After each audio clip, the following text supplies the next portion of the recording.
A tug of war between conservationists, the timber industry and the New South Wales government is threatening the survival of one of Australia's most iconic creatures, the koala. The state government has pledged to open a national park for koalas covering thousands of hectares. But a report by the Australia Insitute claims it's deliberately going slow on the opening of the park, or ending logging and land clearing until it first secures another way to make money from the trees, which would involve exploiting the forest for carbon credits. Roger Maynard reports from Bellingham on Australia's mid-north coast. This is one of Australia's most pristine forest areas, stretching from the coast to the Great Dividing Range. It's a paradise for wildlife and in particular the koala, which is under threat from a loss of habitat and countless other problems, including road traffic, disease and bushfires. Thousands were killed in the wildfires of 2019, some of the injured being treated at koala hospitals like this one. But for every koala saved, many more have died, the result of an increasingly hostile environment triggered by climate change and logging. But now there's renewed hope for the koala in the shape of a unique national park which will supposedly protect them from the local timber industry. Unfortunately, there are a lot of fingers in this pie, including the state government, which owns the Forestry Corporation, which in turn runs the timber industry. The Great Koala National Park has been delayed in part because the government's holding consultations with stakeholders. However, a big reason for the delay in the gazetting of the park is the government wants to monetise the trees for carbon credits, and it doesn't want to gazette the park until it's got a carbon credit method in place and approved. At a budget estimates meeting in the New South Wales Parliament, Premier Chris Minns hinted that he wouldn't halt the felling of trees until he was certain of making money from carbon offsets.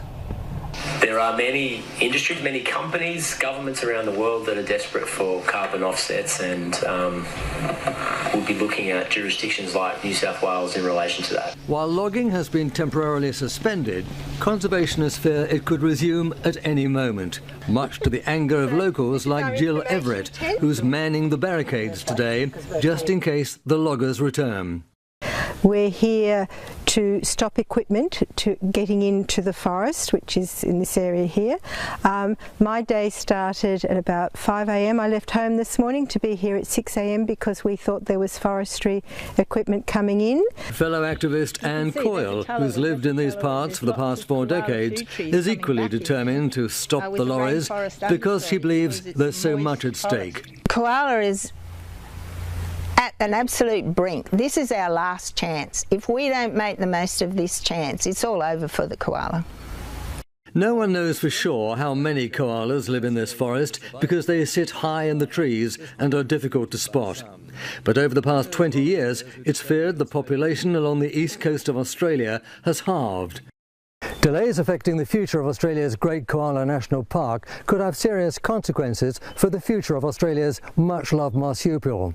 Without a ban on logging, conservationists fear that the koala population could become extinct by 2050. Susie Russell, Vice President of the North Coast Environment Council, believes the problems facing the koala are symbolic of a much greater existential threat. Well, it's the canary in the coal mine. If the koala goes extinct, we can expect a whole range of other species of animals to become extinct, and ultimately that will lead to the collapse of society and as we know it. So really, if we can't save the koala, we're not going to be able to save ourselves. It's a grave warning, and one that strikes at the very centre of the Australia Institute's report. It's a critically endangered species that is dear to the hearts of Australians and people all over the world, and it would be a tragedy of immense proportions if koalas were allowed to die out in the wild. The Australia Institute concludes the forests don't need monetising, but preserving. It's a view with which few in these parts would disagree. Roger Maynard, CNA, near Bellingham on the mid-north coast of New South Wales. Thanks for watching, and a very special thank you to all our supporters who help keep us running.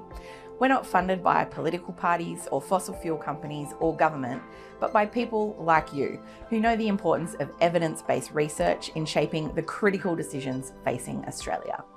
If you'd like to support us to continue exposing inconvenient truths, challenging vested interests, and explaining the big issues in plain English, please consider making a tax-deductible contribution today.